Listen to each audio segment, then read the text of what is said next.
Au, au, au. Kita akan membahas perhantuan di sini.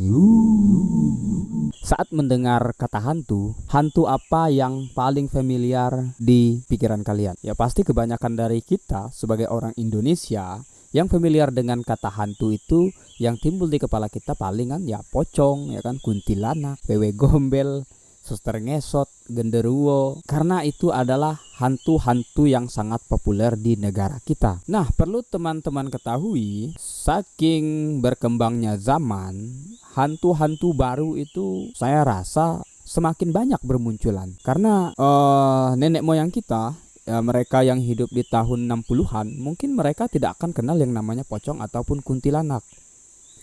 Karena untuk pocong sendiri itu kan merupakan hantu baru, bisa dikatakan hantu baru, teman-teman. Pocong itu populer di tahun 70-an saat sudah ada film pocong, ya kan. Kemudian di tahun 73 adalah kuntilanak kan, setelah munculnya film kuntilanak. Dan bahkan untuk di setiap daerah sendiri, kalau di negara kita tiap-tiap daerah itu memiliki jenis hantu yang berbeda. Contoh misal kalau di Jawa yang terkenal mungkin genderuwo, wewe gombel, ya kan. Kalau di Bali ada leak, kalau di Kalimantan ada kuyang, kalau di tempat saya di Kalimantan Barat ini, khususnya di kampung saya, yang terkenal itu hantu bebangkit, dan masih banyak lagi. Dan jika kita pindah negara, ya, jika kita pindah negara misalnya ke Amerika Serikat, orang Amerika jika ditanya you know kuyang, mereka akan mungkin menjawab I don't know, karena mereka di sana tidak ada hantu yang namanya kuyang. Hantu di Amerika Serikat yang mereka kenal ya kayak vampir, ya kan, palingan werewolf, itu seperti itu, teman-teman. Dan jika kita mau berpikir sedikit waras, sebenarnya hantu itu adalah bagian dari konstruksi budaya. Toh yang sudah kita bahas tadi, kita sudah mengetahui bahwa setiap daerah dengan kebudayaan yang berbeda, dengan kepercayaan yang berbeda, tradisi yang berbeda, untuk hantunya sendiri beda-beda pula. Begitulah adanya. Setelah mutar-mutar untuk pembahasan hantu, sekarang kita akan lanjut untuk menjawab pertanyaannya. Bagaimana manusia bisa melihat hantu dan apa sebenarnya yang terjadi pada manusia ketika melihat hantu, terutama pada indera, dan mungkin paling penting adalah ini, otak kita. Sederhananya seperti ini. Ketika manusia berada dalam situasi tertentu atau kondisi tertentu, contoh misal ketika mengalami ketakutan atau panik, otomatis nanti dia akan terjadi halusinasi. Jadi yang manusia lihat ketika dia berhalusinasi itu merupakan output dari input yang sudah dia terima, baik melalui visual masuk dari kornea matanya, ataupun auditori melalui telinga lewat cerita tadi. Kalau visual tadi melalui mungkin pernah nonton film hantu, ya kan, pernah nonton film pocong atau kuntilanak. Kemudian melalui input audio melalui gendang telinga, mungkin pernah mendengarkan cerita tentang pocong atau kuntilanak. Nah, jadi itu akan diteruskan ke otak.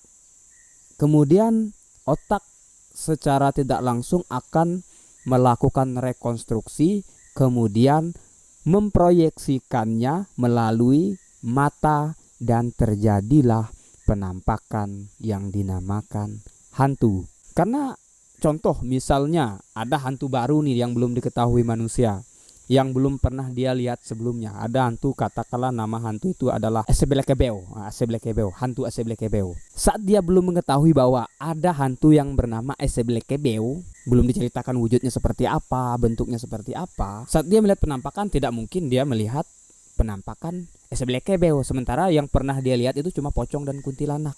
Hantu Aseblekebeo itu tidak akan mungkin muncul di penglihatannya atau menampakkan diri di situ. Jadi intinya halusinasi itu adalah rekonstruksi memori dari apa yang sudah pernah kita lihat atau apa yang sudah pernah kita dengar sebelumnya. Ya, saya rasa ini cukup sederhana. Mungkin kita ulang sekali lagi.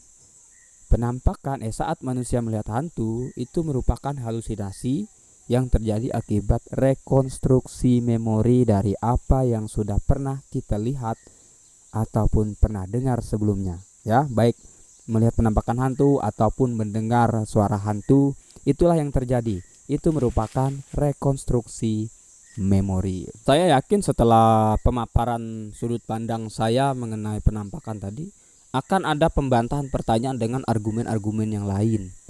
Misal jika ada argumen seperti ini, atau kamu pernah ditanya lagi, tapi bang, ini kemarin ada teman saya beberapa orang itu melihat hantu yang sama di tempat yang sama, di waktu yang sama. Nah, jika terjadi pernyataan kolektif seperti ini, pernyataan yang dinyatakan oleh lebih dari satu orang atau klaim dari mereka, contoh misal mereka bertiga, mereka katanya melihat, katakanlah melihat pocong di satu tempat.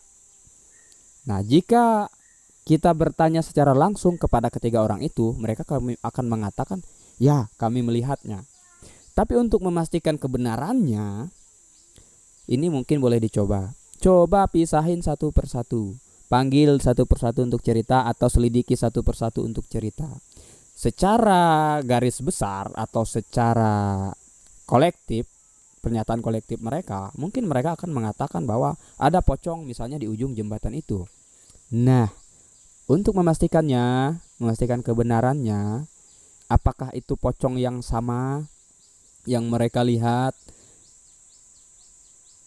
temui satu-satu, tanyakan satu-satu, kalau perlu catat pernyataan mereka atas hantu tersebut. Dan saya yakin teman-teman itu pasti akan ada ketidaksamaan, akan ada perbedaan detail cerita, meskipun katanya mereka melihat cerita yang sama, hantu yang sama di tempat yang sama dalam waktu yang sama. Karena kecenderungan manusia untuk sejak zaman dulu untuk bertahan hidup dan untuk menguntungkan atau membenarkan sesuatu yang mereka yakini, manusia akan saling dukung, akan saling support. Jadi ya wajar saja. Nah, sejauh ini saya rasa sudah bisa cukup menjawab dan semoga bisa diterima, dan jika tidak bisa pun tidak masalah. Oke. Dan mungkin sekian untuk pembahasan. Ya, bentar. Omba closing dulu. Oke, semoga apa yang saya sampaikan bisa memberikan manfaat, setidaknya informasi ataupun pengetahuan, ataupun teman-teman hanya menganggap ini hanya sebagai hiburan atau tontonan atau cerita sebelum tidur dan segala macam. It's okay, tidak masalah, kita bebas. Karena saya rasa hal ini wajib dibahas. Sekalian saya, ya setidaknya saya bisa membagikan apa yang saya pikirkan, membagikan sudut pandang saya kepada teman-teman.